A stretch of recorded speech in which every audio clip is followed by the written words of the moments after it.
Assalamualaikum warahmatullahi wabarakatuh. Alhamdulillah, nahmaduhu wa nasta'inuhu wa nastaghfiruh wa na'udzubillah min syururi anfusina wa sayyiati a'malina. May yahdihillahu fala mudhillalah wa may yudlil fala hadiyalah. Asyhadu an la ilaha illallah wahdahu la syarikalah wa asyhadu anna Muhammadan abduhu wa rasuluh. Ya ayyuhalladzina amanu ittaqullaha haqqa tuqatih wa la tamutunna illa wa antum muslimun. Amma ba'du fa inna ahsanal kalami kalamullah wa khairal hadi hadi Rasulillah sallallahu alaihi wasallam wa syarrul umur muhdatsatuha wa kulla muhdatsatin bid'ah wa kulla bid'atin dhalalah wa kulla dhalalatin finnar. Para pemerhati roja kaum muslimin dan muslimat yang dimuliakan Allah, alhamdulillah segala puji hanyalah milik Allah Rabb semesta alam. Salawat dan salam atas Nabi kita Muhammad sallallahu alaihi wasallam, keluarga beliau, sahabat beliau, dan umat beliau sampai hari kemudian. Para pemerhati roja, kaum muslimin dan muslimat, semoga Allah merahmati kita semua. Pada kesempatan pagi yang berbahagia ini kita kembali bertemu dan masih membahas buku Ada Apa Dengan Remaja. Kita sampai pada bab kebutuhan psikologis remaja. Ada beberapa hal yang diperlukan oleh para remaja dan ini sangat berpengaruh terhadap perilaku dan perkembangan remaja dalam kehidupannya. Di antaranya adalah pendidikan agama, ya terutama akidah dan akhlak. Akidah dan akhlak. Kemudian ketenangan, kedamaian dan kestabilan jiwa. Ini juga diperlukan oleh para remaja, yaitu mereka perlu ketenangan dan kedamaian, ya serta kestabilan jiwa mereka, hati mereka. Karena remaja terkenal labilnya ya, maka mereka perlu sesuatu yang menstabilkan jiwa mereka. Kemudian kesempatan berekspresi dan mengembangkan potensi diri mereka. Ada kekuatan yang tersimpan pada remaja sebenarnya. Ada potensi yang luar biasa juga, ya terpendam dalam diri mereka. Maka mereka perlu orang yang bisa mengembangkan potensi itu. Dan kita harus beri kesempatan mereka untuk menunjukkan ekspresi mereka. Ya. Kemudian mereka juga perlu cinta dan kasih sayang. Ya, mereka juga perlu cinta dan kasih sayang. Termasuk kekeliruan para orang tua adalah bagian anak disayang waktu kecil. Nah, ketika dia tumbuh remaja, dia dibiarkan, dia diacuhkan. Mungkin karena orang tuanya sekarang sibuk dengan eh, adiknya ya, atau anak yang baru ya, atau bayinya atau bocahnya.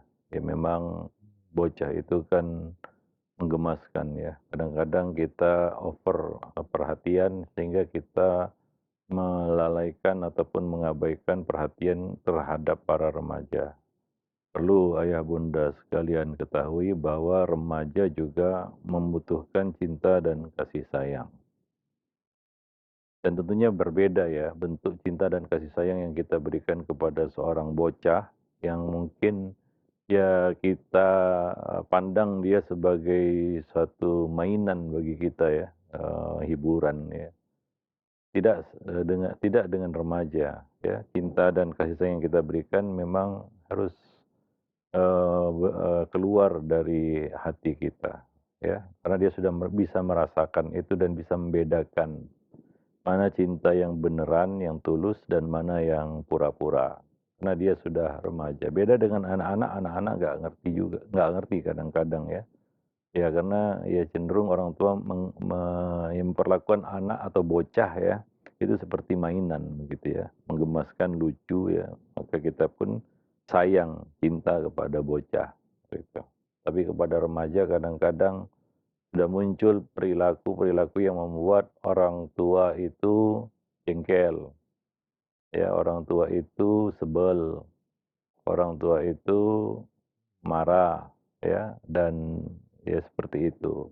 Sehingga untuk mencurahkan cinta dan kasih sayang menjadi berkurang. Padahal ya mungkin dia buat kita jengkel karena kita kurang memberikan cinta dan kasih sayang kepadanya. Maka semakin tidak kita berikan cinta dan kasih sayang ini kepada mereka, semakin menjengkelkan nantinya, ya. Dan ya, semacam protes kepada orang tuanya bahwa saya ditelantarkan, saya tidak dipedulikan lagi. Karena orang tuanya sekarang sudah fokus dengan mainan barunya, yaitu anak yang lebih ya kecil ya, dengan bocahnya ya. Nah demikian. Kemudian remaja perlu juga pujian, motivasi, dan apresiasi, penghargaan yang tinggi. Ya kadang-kadang ini yang luput dari perhatian orang tua. Remaja berusaha untuk menunjukkan prestasinya, tapi kadang-kadang orang tua merasa kurang berkenan ya, merasa kurang berkenan. Apalagi orang tua yang suka membandingkan anaknya dengan anak orang lain. Ini biasanya pelit memberikan apresiasi. Ya, apresiasi aja tidak dia berikan apalagi pujian ya, boro-boro memuji mereka. Mengapresiasi aja tidak.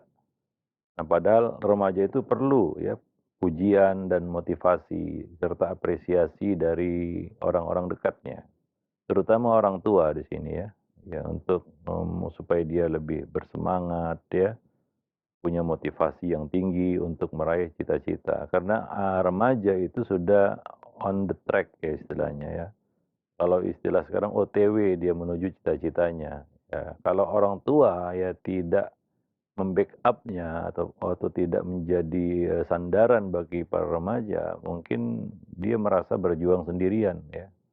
Dia tidak diperhatikan oleh orang tuanya untuk meraih cita-citanya. Ya, nah kalau bocah kan ditanya cita-cita ya jawabannya asal aja. Ya kadang-kadang nggak relevan juga, namanya juga bocah. Ditanya cita-cita ya mereka belum ngerti. Tapi kalau remaja, mungkin mereka sudah merencanakan, jalurnya ya untuk meraih cita-citanya. Nah disinilah peran orang tua yang sangat penting ya untuk memberikan motivasi ya kepada anak-anak remajanya, dukungan ya, nah support yang mungkin, maksimal ya kepada mereka untuk meraih cita-cita. Karena mereka sekarang on the track atau OTW istilahnya untuk menuju cita-citanya, ya. Jangan dibiarkan sehingga mereka merasa berjalan sendirian. Ya, banyak para orang tua yang ketika anaknya sudah beranjak remaja, ya sudah, dia sudah bisa sendiri semua kok, sudah diajarkan mandiri, ya. Ya, memang ya salah satu pelajaran pendidikan yang kita berikan adalah kita ajarkan dia untuk mandiri, tapi nggak bisa dilepas begitu saja.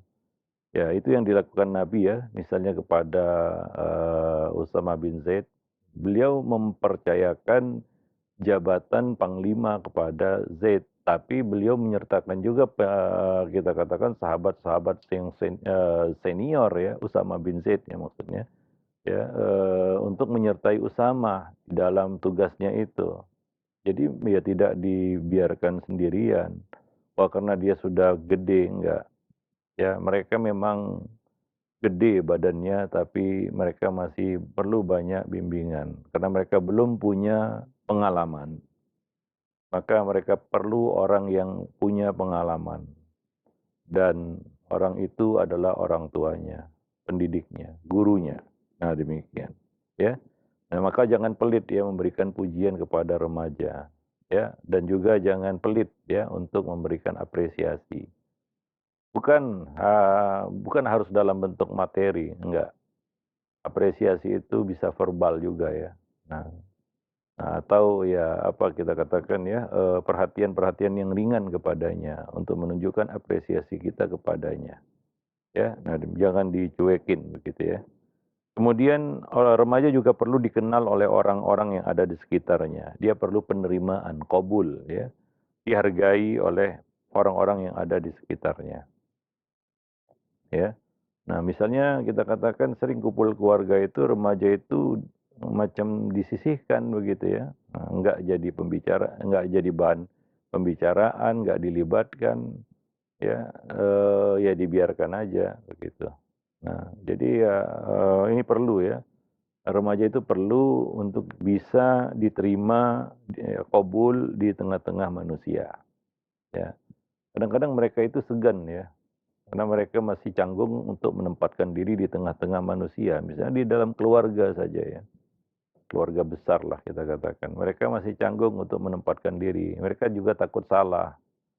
Ya nanti ngomong begini salah, bersikap begini salah, apalagi orang-orang yang ada di sekitarnya itu cenderung suka menyalah-nyalahkan gitu ya. Nah, jadi mereka semakin canggung, bahkan semakin menjaga jarak, bahkan kalau ada kumpul-kumpul itu mereka menyingkir jadinya, ya. Nah, kalaulah remaja ini tidak diterima di ya, komunitas atau di lingkungan yang dekat dengannya, bagaimana di luar nanti, ya? Apakah orang bisa menerimanya? Ya wallahu a'lam bishawab. Orang pun menerimanya sebagai apa, ya. Jadi pertama ya tentunya mereka harus diterima di lingkungan yang dekat dengan mereka dulu, ya keluarga, karib kerabat dan lingkungan sekitar. Nah itu mereka perlu. Kita aja ya yang sudah dewasa gini, kalau misalnya ada satu, perkumpulan lah atau komunitas kita merasa tidak diterima, kita pun nggak nyaman dan kita pun akan menyingkir kan begitu. Dan, orang tua ya selaku lingkungan terdekat kepada anak dan demikian juga keluarga yang ada di dekatnya itu harus ya, memperhatikan hal ini, ya penerimaan ini di tengah-tengah keluarga.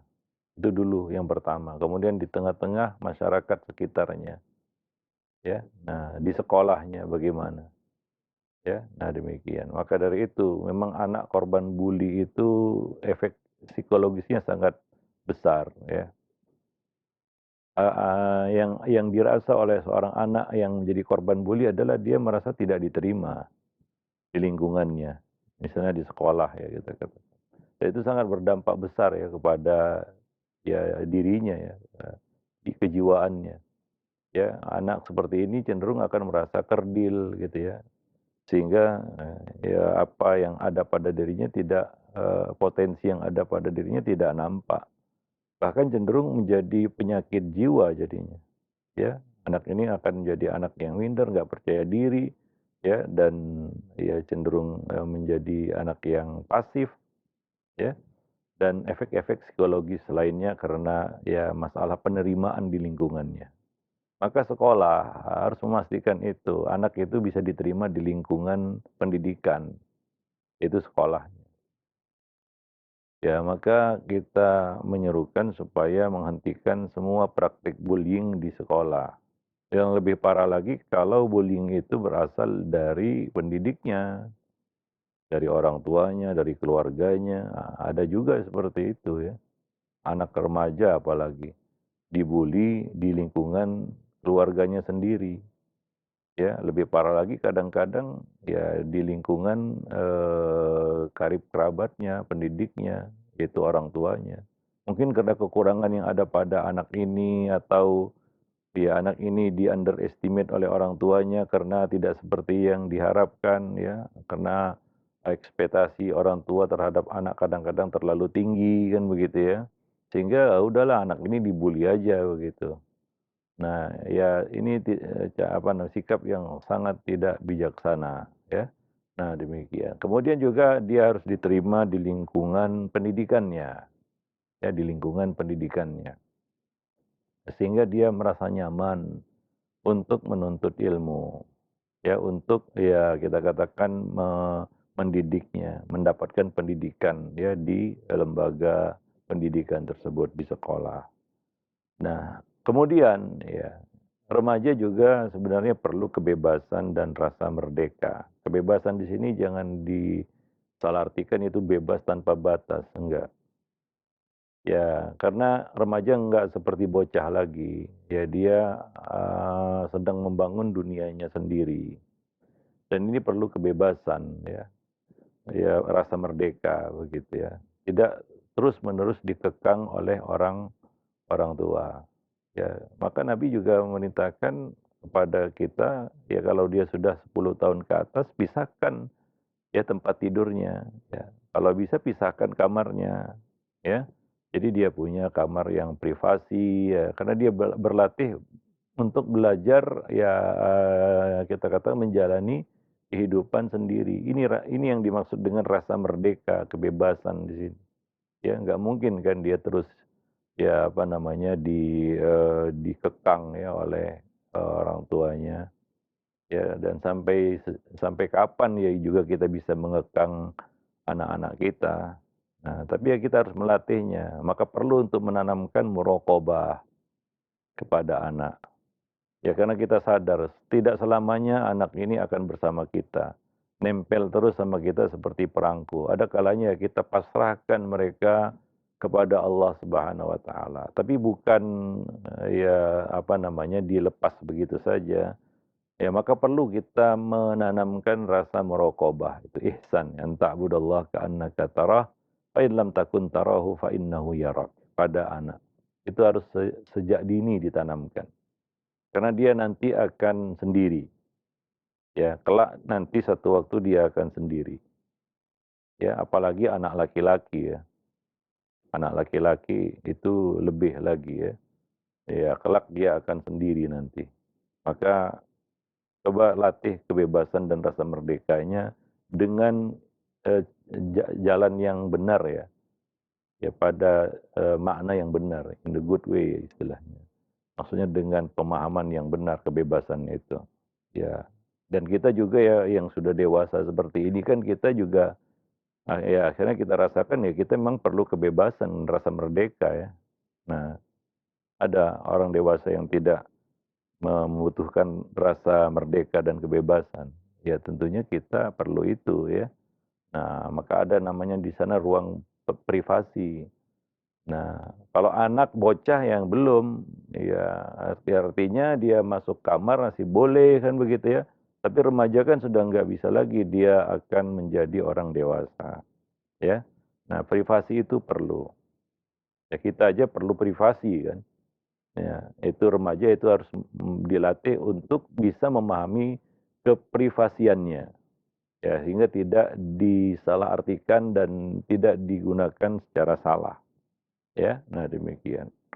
Ya ya berlatih karena dia akan sendiri begitu ya. Nah, seperti itu. Ada remaja yang nggak bisa sendiri begitu ya. Nah ini, sangat aneh misalnya sudah gede, sudah remaja belum bisa belum berani ya tidur sendiri misalnya. Ya, selalu harus ada orang lain bersamanya, ini nggak positif, ya. Ya, ini nggak normal ya kalau ada remaja seperti itu. Dia nggak bisa tidur sendiri, nggak mengerti yang namanya privasi, ya mungkin karena rasa takut yang berlebihan. Nah, ini salah ini, ya.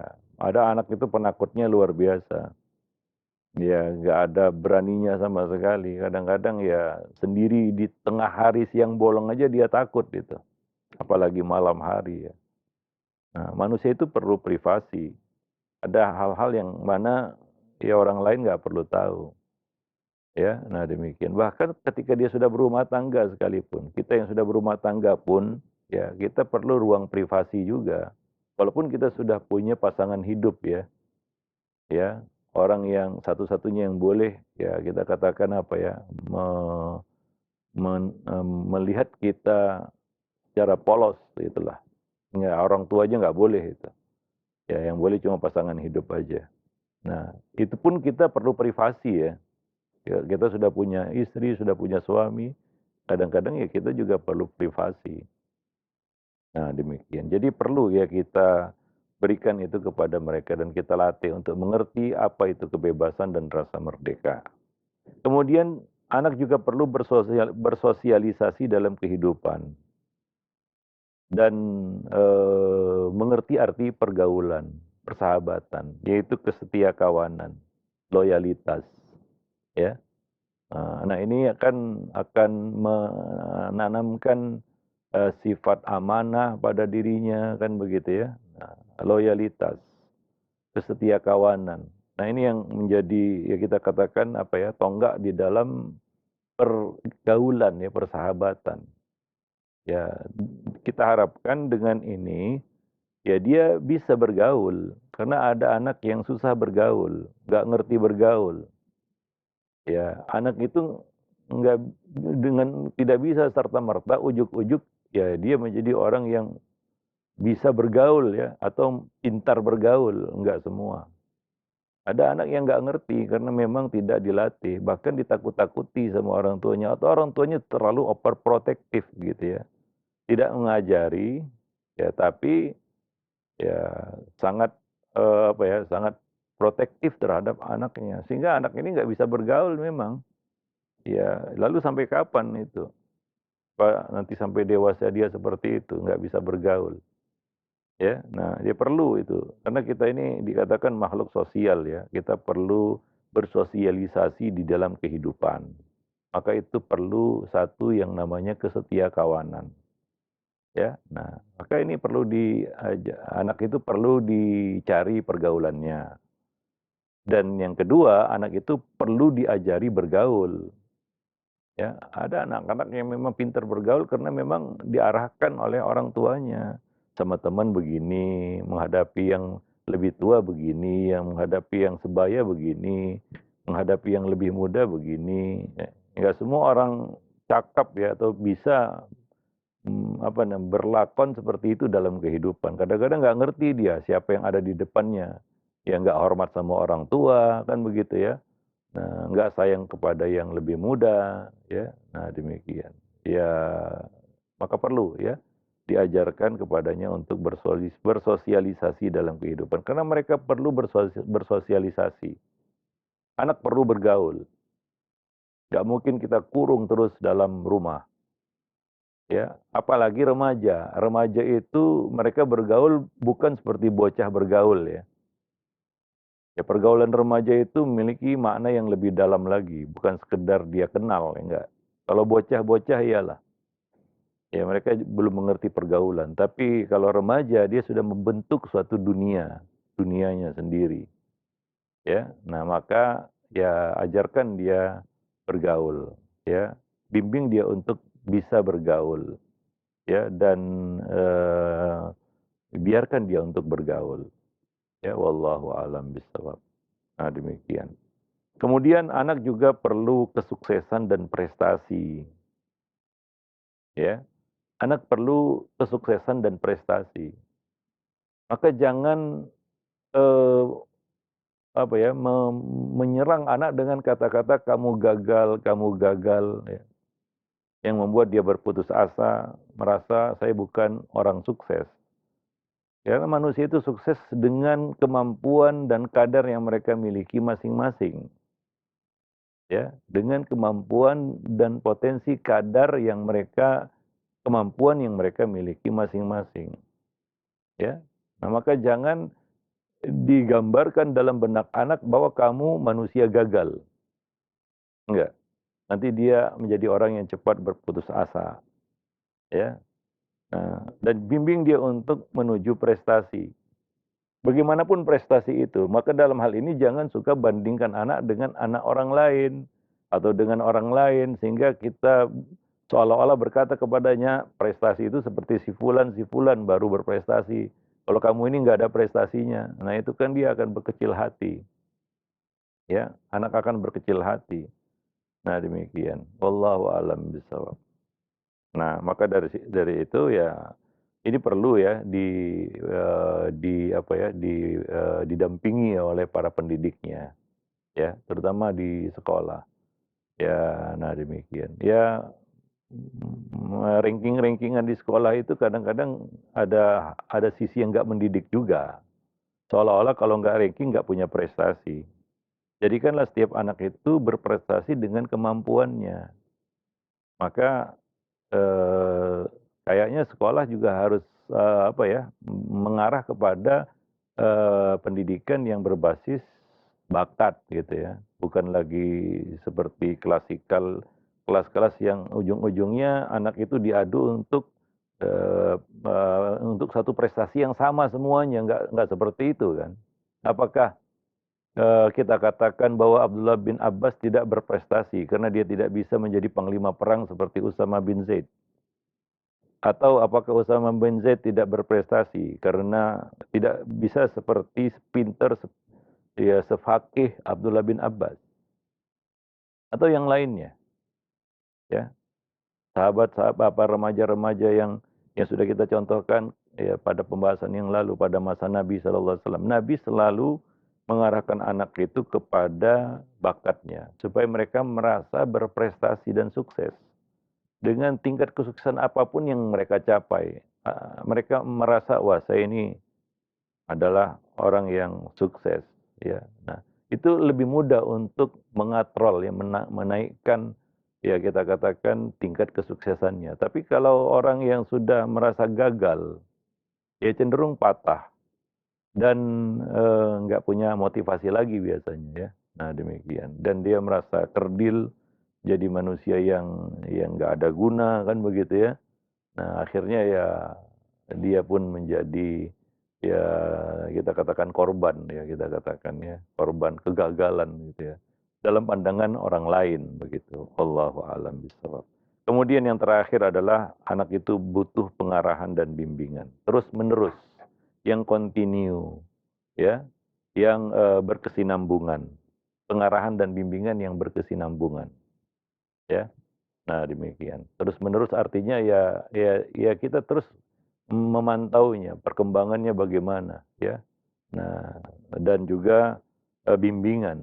Anak-anak remaja apalagi ya, dia perlu bimbingan dari orang yang berpengalaman, ya orang tuanya dan guru-gurunya. Ya jadi, manusia itu senang dibimbing sebenarnya, ya. Ya, kadang-kadang kalau kita biarkan dia bingung ya. Tapi kalau dibimbing dia menjadi terarah gitu, "Oh begini nih, ini yang harus saya lakukan." Nah, dia juga akan, mengerti, dia perlu dari kita apa, dan kita bisa membantunya. Ya, hingga terjadilah komunikasi dua arah antara anak, remaja, dan orang tua, ya. Nah, demikian. Nah, tapi kalau dibiarkan begitu saja, ya tidak diarahkan, tidak diberikan bimbingan, ya dia juga bingung ya. Kita aja untuk menangani sesuatu yang kita nggak tahu, kemudian tanpa bimbingan ya ngaco aja kan begitu ya, ngaco aja. Ya ngasal aja lah kata orang sekarang kan begitu ya. Nah, tapi kalau ada bimbingan kita ngerti ini, ya. Nah, anak remaja perlu itu. Jadi bimbingan yang terus-menerus, continue, berkesinambungan. Ya bukan yang ya semangat-semangat sesaat membimbing remaja kemudian dilepas kan begitu ya. Habis itu nggak diperhatikan lagi ya. Ya manusia itu perlu berkembang ya. Nah, bagaimana dia bisa berkembang kalau dia tidak diarahkan dan tidak dibimbing. Wallahu a'lam bishawab. Maka sebagai catatan di sini, ingatlah bahwa sikap kurang peduli orang tua sehingga membiarkan anak remaja mencari dan memenuhi sendiri kebutuhan psikologisnya itu berkontribusi besar terhadap krisis yang dialami oleh para remaja.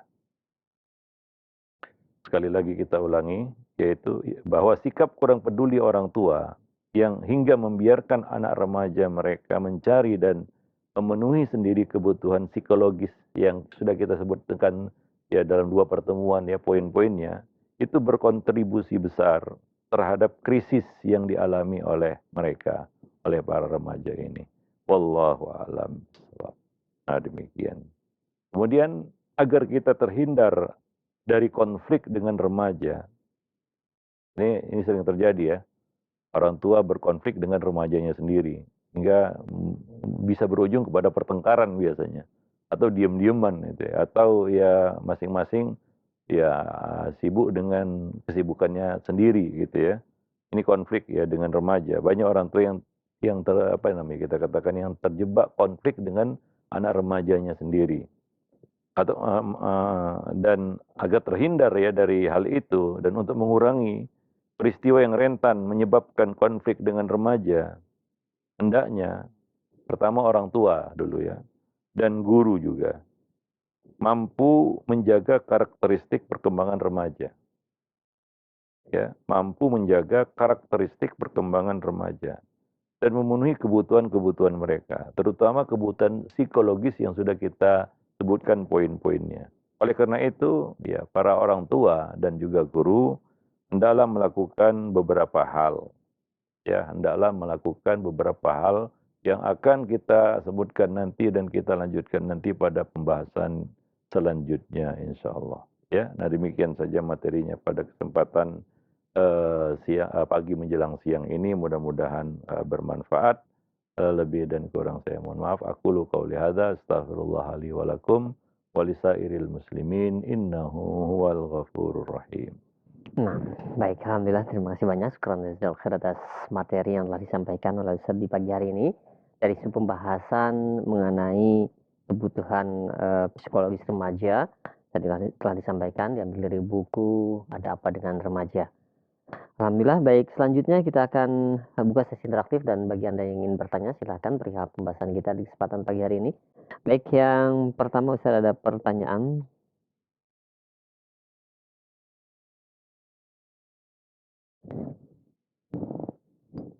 Assalamualaikum warahmatullahi wabarakatuh. Ya Ustadz, kami sudah sekian belas tahun masih tinggal di kontrakan dan memiliki 3 anak. Suatu hal yang tidak mungkin memisahkan tempat tidur mereka, terlebih kamar.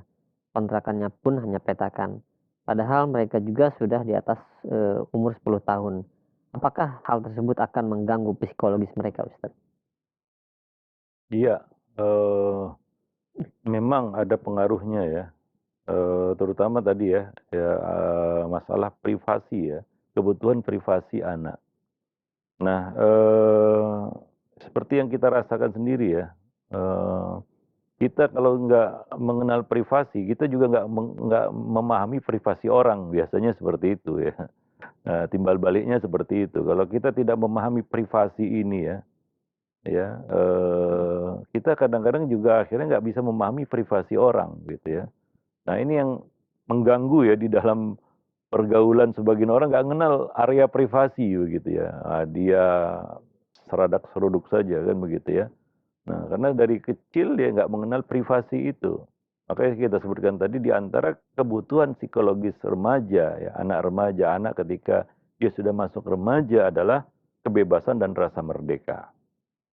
Ya, kebebasan dan rasa merdeka. Dia ada ruang yang mana orang lain nggak boleh masuk ke situ. Nah nah, jadi timbal baliknya adalah dia memahami bahwa orang lain juga perlu ruang itu, kan begitu ya, perlu ruang privasi yang harus kita jaga juga dan kita nggak boleh masuk ke situ. Nah, orang yang nggak mengerti ini biasanya belasak-belusuk aja ya. Ya, ruang privasi orang ya dia tabrak saja begitu ya, karena dia nggak ngerti itu, ya. Nah, ini ya kita katakan pengaruh buruknya. Sebagian orang kita lihat dalam pergaulan seperti itu, kayaknya dia nggak ngerti area privasi begitu ya. Karena dia memang nggak mendapatkan itu dari kecil gitu. Kalau anak kecil, bocah ya memang belum perlu itu ya. Nah, maka Nabi juga mengatakan ya belum perlu dipisahkan, tapi ketika 10 tahun ke atas Nabi mengatakan wa farriquhum bainal wa farriqum fil madaji, dan pisahkanlah mereka di dalam ya tempat tidur mereka. Ya ya yang paling ideal adalah mereka punya kamar yang privasi kan begitu ya. Nah, supaya mereka mengerti bahwa manusia itu perlu area privasi. Ya, itu kita rasakan hari sekarang ya ketika kita dewasa ya, bahwa kita perlu area privasi yang mana orang lain jangan masuk ke situ kan begitu. Nah, dan itu hingga dalam pergaulan juga kita mengerti area privasi orang. Ya kita nggak ada orang itu penyakit kepoan gitu ya. Nggak semua ditabraknya begitu ya. Nah ini orang yang mungkin dari kecil nggak diajarin begitu ya. Ya, maka pengaruh buruknya adalah ada orang itu ya setelah dia dewasa yang mau tahu urusan orang lain.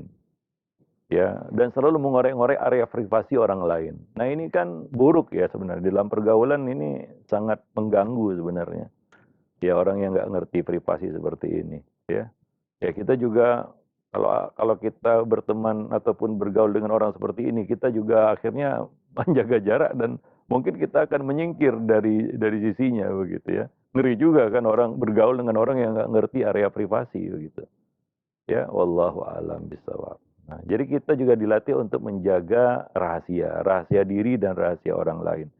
Orang yang nggak biasa menjaga rahasia dirinya, dia juga nggak terbiasa menjaga rahasia orang lain. Maka itu hikmah yang besar dari perintah Nabi untuk memisahkan ya anak ketika di usia remaja, masuk usia remaja 10 tahun ke atas. Bahwa perintah itu bukan, wah, ya gimana, ya apa perlu itu gitu. Kalau dikumpulkan aja kenapa rupanya kan kakak adik semua kan. Bukan hanya masalah ya kita katakan hal-hal yang berkaitan dengan pendidikan seksual ya. Ini itu kita bahas itu di dalam buku pendidikan pendidikan seksual untuk anak dan remaja dalam Islam.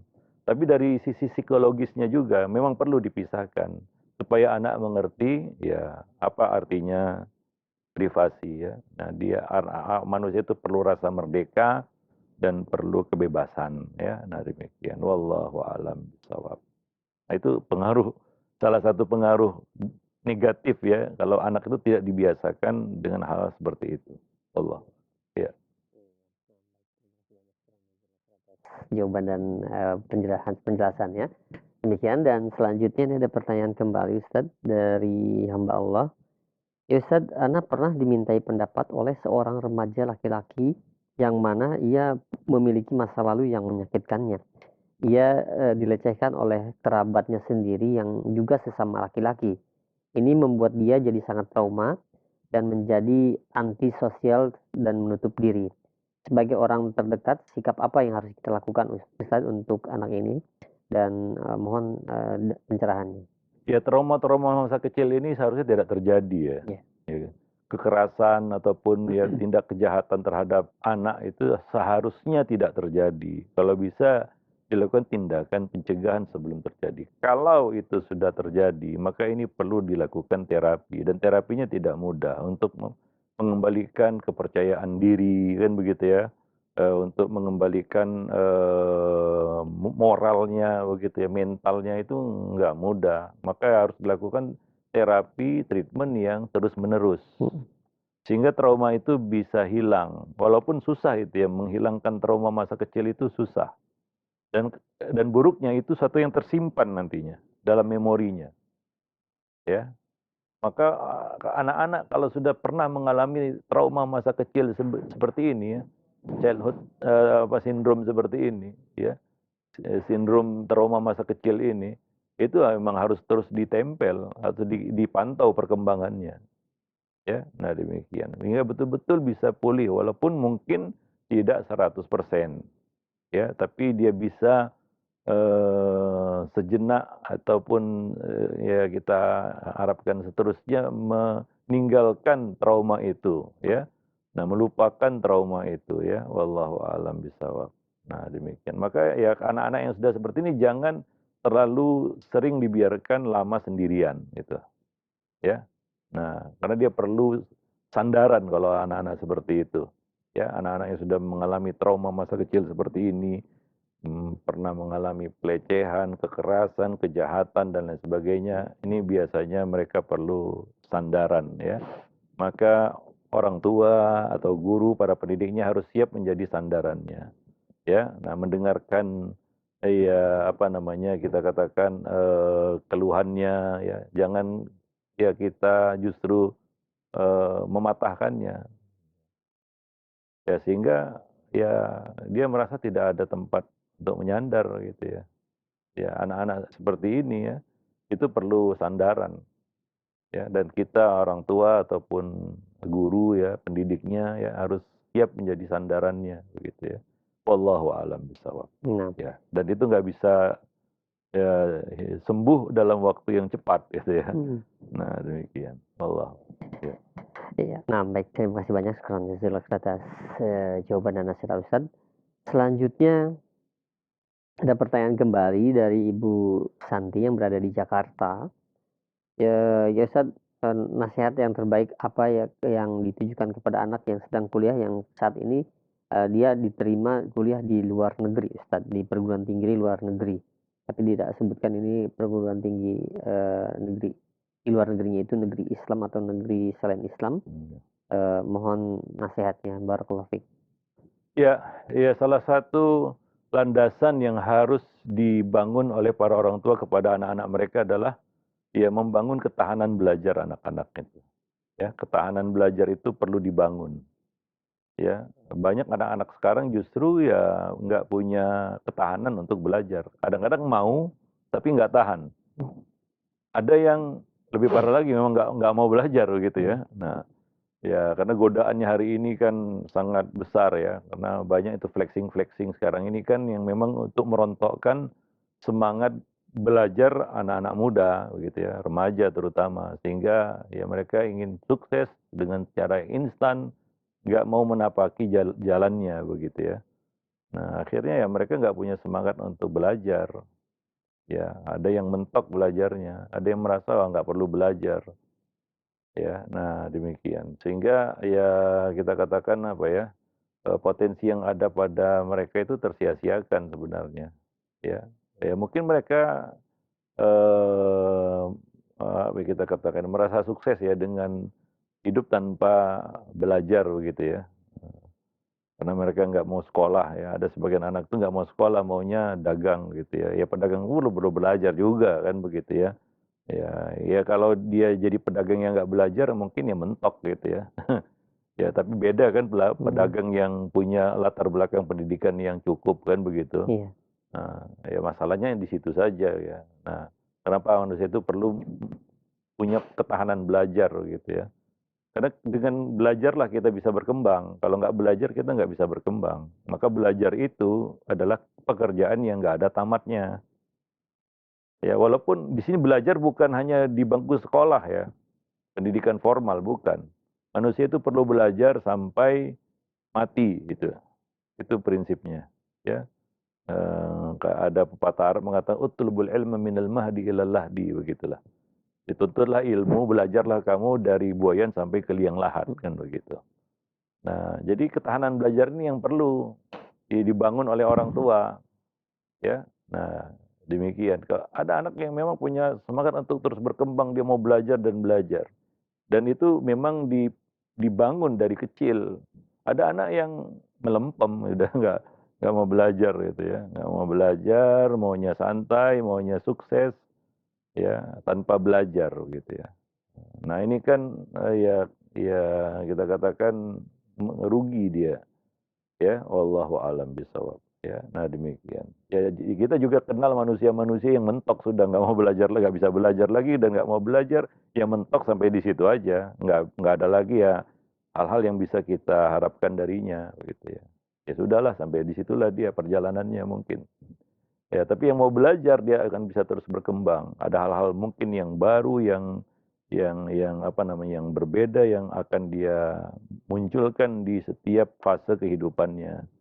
Ya, nggak ada matinya istilahnya gitu ya, seperti para ya ulama dulu ya, ya nggak ada matinya istilahnya, terus berkarya, berbuat kan begitu ya, karena mereka terus belajar gitu ya. Karena karya itu ya juga hasil belajar, ya nggak mungkin dia bisa berkarya tanpa mau terus belajar, ya.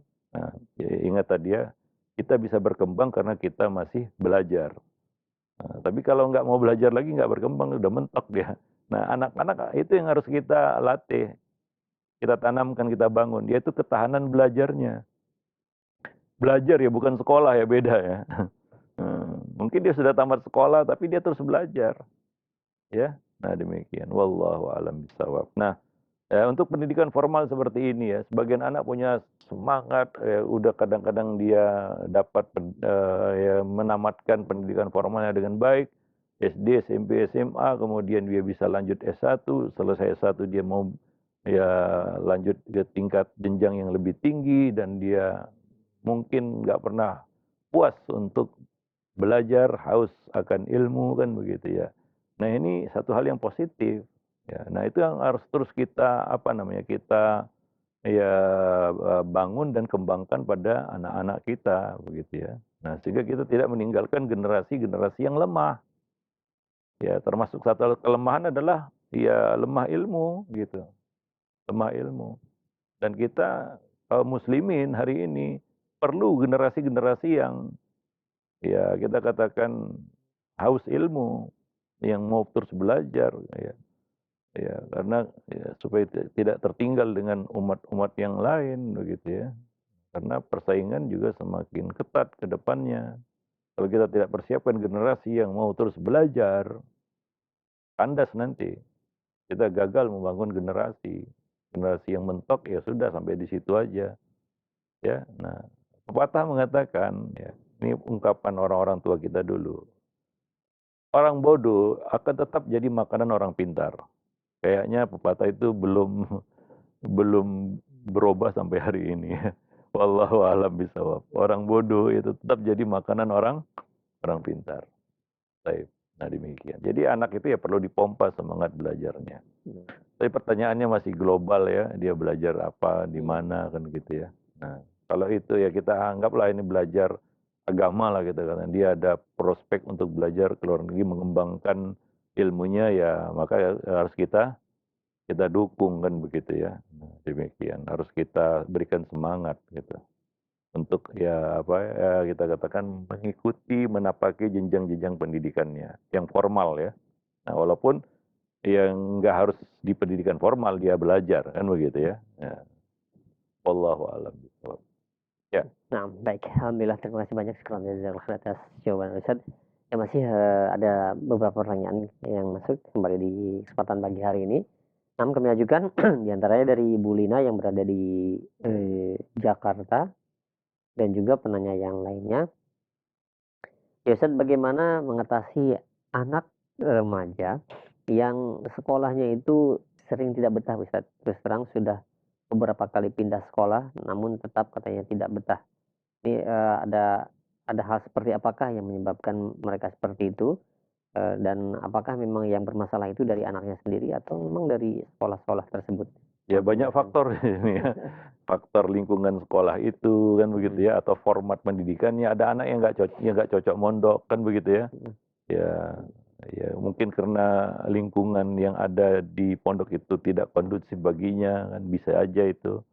Ya ada anak yang lebih cocok mungkin sekolah yang full day kan begitu ya atau yang pulang pergi istilahnya dia tetap dapat lingkungan rumah karena dia memang sudah comfort dengan lingkungan rumah kan begitu. Nah dan juga karena memang orang tuanya ya memberikan bimbingan di rumah kan begitu ya. Nah mungkin format pendidikan pulang pergi ya dia tetap berada di rumah itu lebih baik baginya. Jadi enggak serta-merta selalu pendidikan pondok itu yang terbaik, enggak. Ya, itu kan cuma format pendidikan aja ya. Pondok dan tidak mondok. Ya, semua itu tergantung kepada ya kita katakan pendidikan rumah ya, baik itu pondok maupun non pondok, pendidikan rumah itu menentukan apakah dia dapat pendidikan rumah ya atau tidak begitu. Wallahu alam bisawab. Nah, sekolah sekali lagi ya para orang tua yang ayah bunda yang dimuliakan Allah, itu cuma poros pembantu, bukan poros utama pendidikan. Ya, dia poros pembantu. Kalau yang kita maksud dari sekolah itu adalah kita ingin dapat anak itu dapat pendidikan ya, bukan selembar ijazah. Ya. Maka poros utama pendidikan ya adalah rumah. Ya, adalah rumah.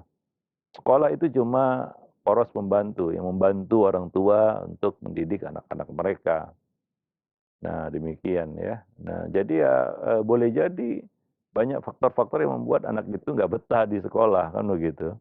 Nah, ya mungkin format pendidikannya ya atau juga ya mungkin juga memang sekolah itu tidak apa ya kita katakan ya tidak cukup kredibel ya untuk membuat suatu pendidikan bisa aja itu terjadi. Ada juga sekolah yang seperti itu kan begitu ya. Nah, atau dia tidak mendapatkan apa yang dia inginkan di sekolah itu. Gitu. Banyak sekolah yang ya kita katakan ya sebagian anak yang memang hobi belajar, menuntut ilmu dan betul gitu ya. Dapat sekolah yang lengkap cuma fasilitas olahraga aja begitu ya. Kebanyakan anak-anak itu ya lebih senang olahraga daripada membaca atau belajar. Nah, anak seperti ini kan jadi nggak betah dia. Lihat anak teman-temannya bukan lari ke perpustakaan tapi larinya ke lapangan bola gitu ya, lapangan bulu tangkis, ke kolam renang, sebagian sekolah ada kolam renangnya ya itu. Bagi dia ini apa namanya ya, nggak matching ya, nggak kena, nggak apa ya, nggak sejalan dengan minatnya begitu ya. Nah, maka dia nggak cocok di situ ya dengan lingkungan sekolah seperti itu. Ya, maka ya sekolah sekarang ini kan macam-macam. ya. Bentuknya juga kan, formatnya juga, dan apa yang menjadi prioritas sekolah itu juga berbeda-beda sekarang ini, ya. Nah demikian, wallahu a'lam bishawab. Ya jadi coba perhatikan faktor-faktor itu semua. Dan boleh jadi ini ada faktor lainnya juga begitu ya, itu faktornya pada anak itu sendiri kan begitu ya, yang memang tadi kita katakan tidak punya ketahanan belajar. Jadi dia bosanan istilahnya, ya mudah patah. Dan mungkin ini karena orang tua tidak mentantingnya, artinya membimbingnya gitu, mendampingi anak itu belajar. Mungkin dia punya masalah dengan memahami pelajaran lah misalnya, ya. Maka anak ini ya tentunya perlu orang yang bisa membimbingnya. Kadang-kadang guru nggak bisa diandalkan, ya. Nah demikian, maka orang tua perlu ya untuk ya mendampingi mereka, ya. Mungkin ada, sebagian anak karena satu 2 mata pelajaran yang tidak dia sukai, akhirnya dia tidak suka sekolah, kan gitu ya. Hanya karena satu 2 mata pelajaran yang tidak dia sukai. Wallahu a'lam bishawab. Nah, mungkin yang menjadi faktor itu adalah pendidiknya guru ya di sekolah. Ya boleh jadi, ya. Sebagian sekolah itu ya memang tidak punya pendidik yang ya kita katakan mumpuni gitu ya. Ya sebagai guru dan pendidik, ya. Nah demikian. Dan cenderung guru-guru yang suka mengeksekusi anak gitu ya. Wallahu a'lam bishawab ya. Ada juga sekolah seperti itu ya, mungkin SDM-nya rendah gitu ya. Nah, kebetulan anak kita terdampar di situ pula begitu ya, di sekolah yang SDM gurunya lemah begitu ya. Ya wajar kalau berantakan semuanya jadinya. Jadi lihatlah faktor-faktor itu semua begitu ya. Nah, ya kadang-kadang sebagian orang tua harus ya memindahkan anaknya dari sekolah ke sekolah untuk mencari format yang tepat untuk anaknya atau mencari lingkungan yang tepat untuk anaknya. Kayaknya dia cocok di sini nih begitu ya. Nah, demikian. Ya, semua itu ya tentunya perlu ya kita katakan ya pengorbanan dari para orang tua kan begitu ya untuk mau ya kita katakan mengikuti perkembangan pendidikan anak-anak mereka. Wallahu a'lam bishawab. Oh, Baik. Nah, mungkin itu saja pertemuan kita ya, pada nah. kesempatan pagi ini, mudah-mudahan bermanfaat. Nanti akan kita lanjutkan lagi pada pertemuan yang akan datang insyaallah. Subhanakallah bihamdik, asyhadu an la ilaha illa anta, astaghfiruka wa atubu ilaik. Wassalamualaikum warahmatullahi wabarakatuh.